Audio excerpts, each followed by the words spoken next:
thought that was very interesting. Now, because you have LeBron, a guy who has over the past years have done everything but say, "Hey, I want to play with Curry next year." Like, every indication is he's thrown out, "I want to play with Steph Curry." Now, I know they're going to play on this little Olympic run, and they're going to smash everybody by 1,000 points because they're going to have all of their Batmans and Supermans, and he's going to have his opportunity to play with Steph Curry for, a month or so, whatever that case may be.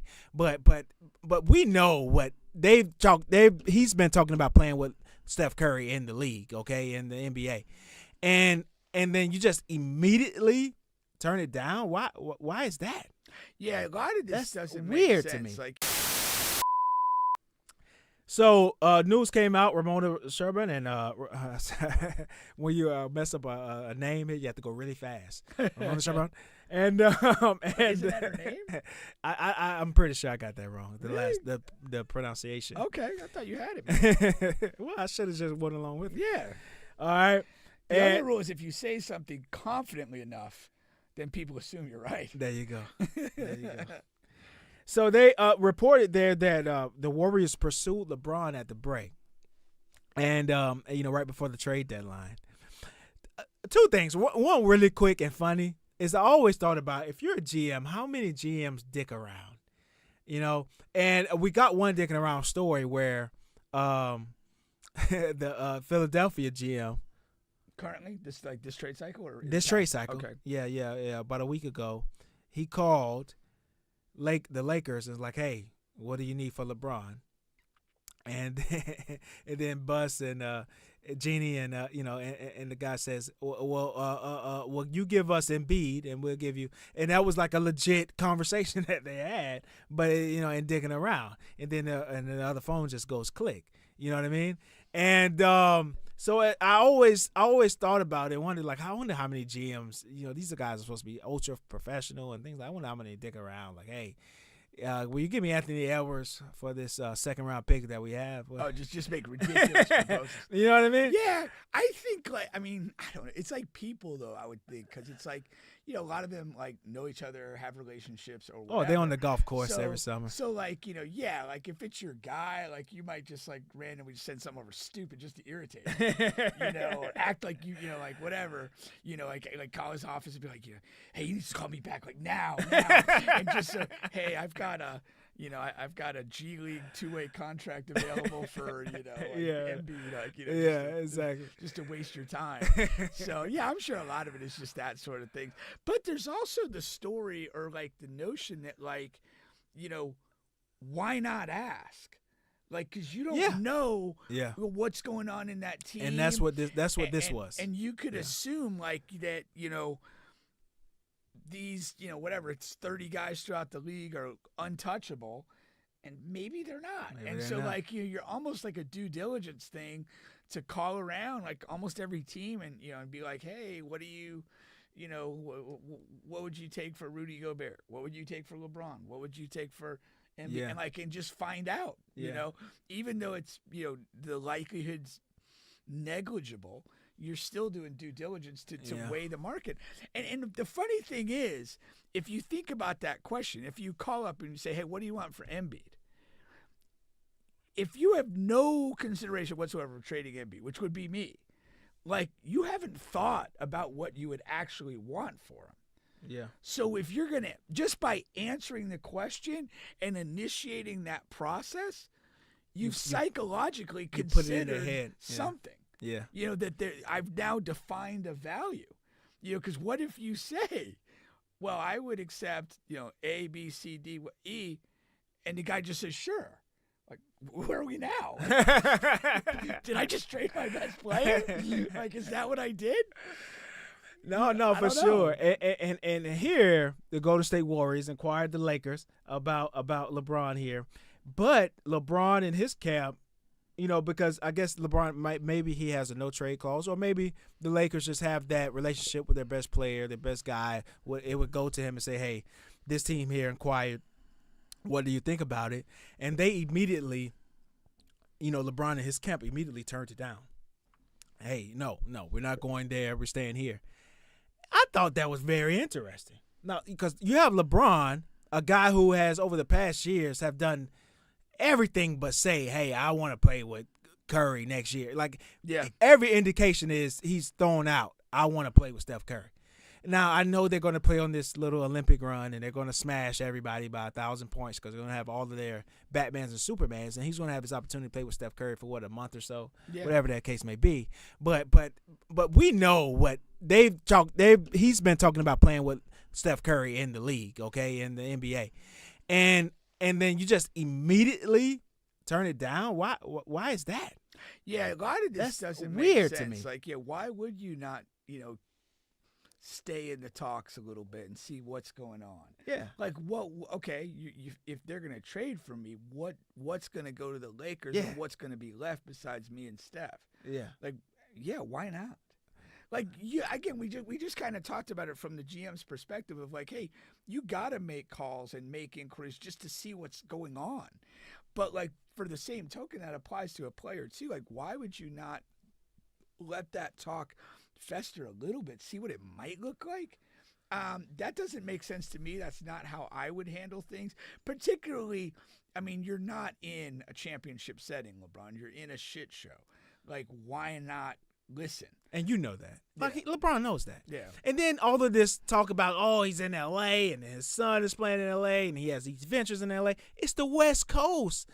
Like, come on, man. Let's stop playing like LeBron is fucking broke. He doesn't have a billion dollars. He can get on a private plane and go from here to here like we use Ubers. Okay? Like, come on, man. And it's still the West. It's San Francisco. Like I said, what? Maybe an hour and a half plane ride. Maybe I'm talking about. Yeah. You know what I mean? Like and like I said, private jets galore. Like, he's not he's not in the Spirit airline and dealing with the shit I'm dealing with. It's gonna be an extra $62 for that bag. You know what I mean? Sir, you're kind of tall. That'll be an extra $30. Hey, I apologize. We overbooked this flight. You might not make the Charlotte Hornets game. So I don't buy that crap at all. And I'm intrigued by, like, why is this story breaking today? Like, what's the point of this? Who's breaking it and why? Like, that's interesting as well. But I'm still stuck on how do you not kick the tires on it? Yeah. How do you not just fucking go?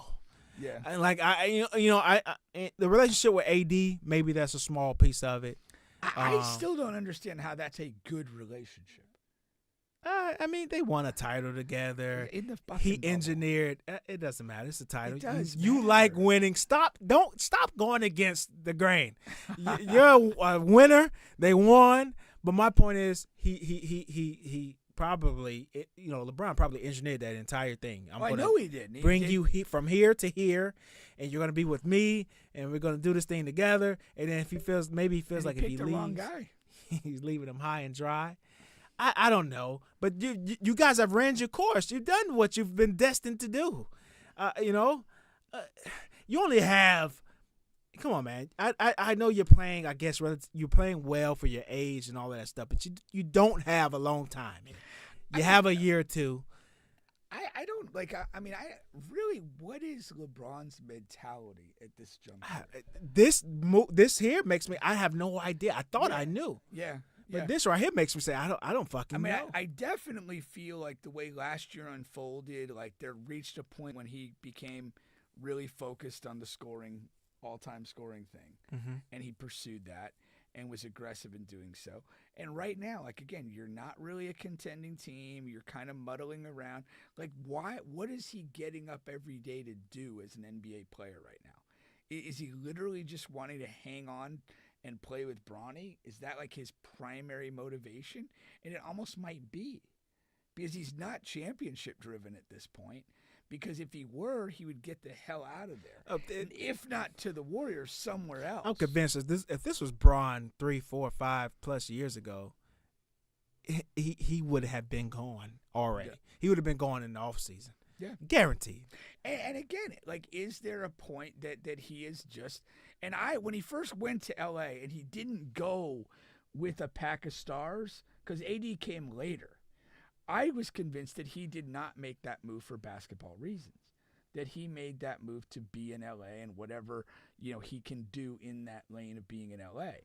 And that was what I felt. And it hasn't changed because, as evidenced by this, he doesn't have any desire to leave L.A., regardless of what opportunities in front of him.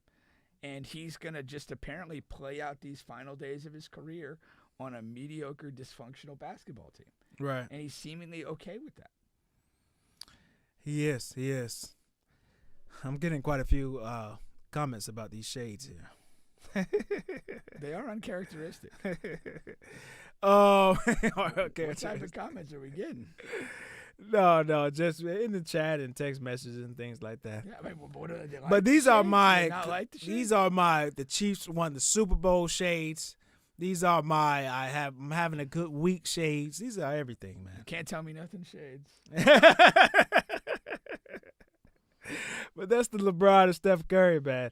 I don't know. I think he messed this up. I agree. This is a bigger egregious than Orlando Magic putting Shaq in their Hall of Fame. This is a huge egregious, man, and I don't know, man. And the joining another guy's team, all of that. Come on, man. Who gives a damn? He's old. Curry's getting old. The Golden State Warriors are not a fucking 73-9 team. They're the same level of team the Lakers are on. No, they're literally in the same tier of marginal playoff, play-in tournament level team who does not have a genuine ability to contend. Now, here goes the thing. Last thing I'll say on this is I don't think LeBron to go to State moves the needle for them as much. Does he know that? And is the pressure would be at all time. The pressure would be as if this is 22-year-old LeBron. You know what I mean? Like the pressure is still going to be there with Steph Curry, LeBron. You know what I mean? Draymond probably still there. So he's almost like shying away from expectations. If he goes there, it's going to be, oh damn, they've united, they're in the mix to win something, and he knows he's not that guy anymore, and he doesn't want to face that. And he's already kind of created this like dismal bubble of disappointment in LA that he's just comfortable in. Is that possible? Sure. I mean, some guys like to fart in the bathroom and smell it. What?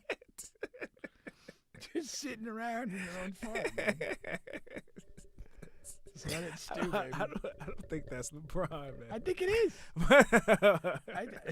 Hey, funny that he's wearing the home whites over there because he might have a skid mark in the back. No, I just. Jeez Louise, man. Yeah, I don't think that's a good move. I think he's just in a really bad phase of his career, and that's kind of why I almost go out of my way to avoid watching the Lakers. It's just miserable to watch.